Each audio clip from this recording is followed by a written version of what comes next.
This is Optimal Finance Daily, episode 752, The Value of Vacation, by Holly Johnson with GetRichSlowly.org. And I am Dan, your host, and welcome back to Optimal Finance Daily, where I am here each weekday reading to you from some of the best personal finance blogs on the planet. And before we get to it today, thank you to Fundrise for their support. Fundrise enables you to instantly access high-quality, high-potential private market real estate projects, from high-rises in D.C. to multifamily apartments in L.A., and each real estate project is carefully vetted and actively managed by Fundrise's team of real estate pros. Fundrise is the future of real estate investing. Visit fundrise.com/OFD. That's FUNDRISE.com/OFD. to have your first 3 months of fees waived. For now, let's get right to our post and start optimizing your life. The Value of Vacation by Holly Johnson with GetRichSlowly.org. As you read this, my husband and I are just days away from a romantic, kid-free vacation in the Caribbean. Since we weren't able to take a honeymoon, we spent the last few years saving like maniacs in order to have enough money for this special trip. We reached our savings goal in June and decided to take advantage of an early booking discount on Expedia.com. Since then, we have been eagerly counting down the months, weeks, and days. It's cold where I live, and I am more than ready for our adventure to begin. Vacationing on a budget. My love for vacation is deeply rooted in my past. My parents always made it a priority to take our family on a vacation at least once a year. Since my mom was a stay-at-home parent, our single-income budget was often tight. This meant that my parents had to think creatively in order to be able to afford to take us on trips. Luckily, my mom has always had a knack for stretching each dollar into something amazing. Therefore, getting the most out of her vacation budget was no different. Aside from one vacation to Disney World, our bigger trips were mostly to the beach. Since cost was always an issue, we would often rent an oceanfront house with my aunt, uncle, and their 3 boys.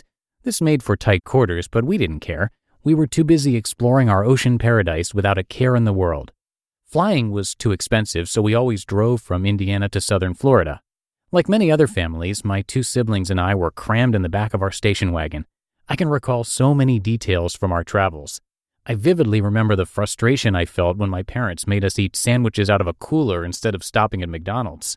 I also remember the astonishment and wonder I experienced upon seeing the ocean for the first time. Growing up in Indiana meant that I had never seen anything as big or as beautiful. The downside of being an adult. Now that I'm an adult, I have a slightly different take on vacation in general. The main difference is that I have to pay for it. This unfortunate fact tends to take some of the carefree wonder out of the equation. Traveling, especially with kids, can get quite expensive. However, being in charge has its perks. Now that the bill is mine, at least I get to decide where we go and what we do. I also get to decide whether or not we bring a cooler and eat those dreaded homemade sandwiches. It's funny how something that made no sense to me as a child makes perfect sense as an adult. Since the tables have turned, I find myself turning into the parents that I once resented. These days, I am the one with the bag full of cheap snacks in the car. But like my parents, I want to travel with my children. Despite the costs, I want my kids to experience some amazing vacation memories of their own. I love watching them experience new things and see new places. It's important to me that we take a vacation together as a family each year, regardless of the cost. We all have something that is important to us. Unfortunately, having a hobby you are passionate about can cost some serious money. Since my expensive passion happens to be travel, I have made saving for it into an annual goal. Planning ahead and saving appropriately is the key to reaching any financial goal. Saving for vacation doesn't have to be any different. With spring break just around the corner, many families have already started planning spring or summer trips. Here are some of the money-saving tips I have learned along the way. 1. Open a special savings account just for travel. Having a targeted savings account for travel can be a fun way to save for vacation. It might also help you stay on budget and keep you from taking money out of your regular savings goals. 2. Start saving early. Saving small amounts of cash regularly can help you reach your goals over time. It's important to only book and plan a vacation if you have the cash in hand. There is nothing relaxing about vacationing on credit only to return home to a giant bill waiting for you. Save weekly or monthly until you have enough money to pay for the vacation of your dreams. It'll be worth the wait. 3. Make sure that your vacation budget is comprehensive. There are many travel expenses to consider in addition to lodging. Make sure to consider other expenses like transportation, entertainment, and food. Plan ahead and keep your spending within your vacation budget. 4. Be flexible. Sometimes just being flexible can save money. Our current vacation was initially going to be from Sunday until Saturday. After fiddling with the search tool, I found that we would save 30% by vacationing Monday through Sunday. 5. Eat at home. When possible, renting a vacation condo or hotel with a kitchenette is a great way to save money. Go to the grocery store upon your arrival and make the majority of your meals right there at home. Going out to eat is fun, but it's also expensive. Eating some of your meals back at the condo or hotel can help you keep your expenses down. 6. Check out online sites. There are many online vacation sites that have great deals. Check out Expedia.com, Travelocity.com, or Priceline.com for specials and deals. If you're looking to rent a condo or house, you can browse options at Vrbo.com. 7. Share accommodations if possible.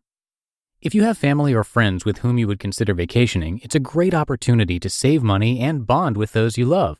Split the cost of a condo or beach house with friends, and you will all reap the benefits.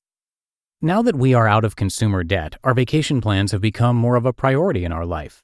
Sure, we're still obsessed with getting rich slowly, but living a frugal lifestyle has opened an entire world of possibilities for the money we used to waste. Now that we are living within our means, we can afford to enjoy the fruits of our labor on occasion, and for that, I'm thankful. After all, if we don't take the time to enjoy life, what are we really working for anyway? You just listened to the post titled The Value of Vacation by Holly Johnson with GetRichSlowly.org. And thank you again to Fundrise for their support. Come by fundrise.com/OFD to have your first 3 months free.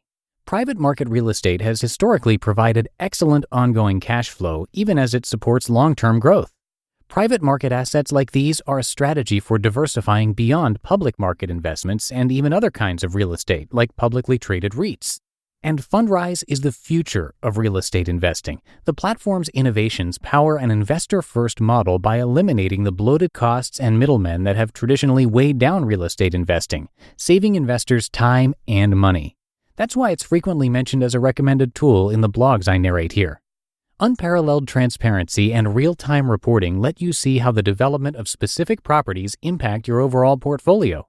So check it out. Visit fundrise.com/OFD. That's fundrise.com/OFD to have your first 3 months of fees waived.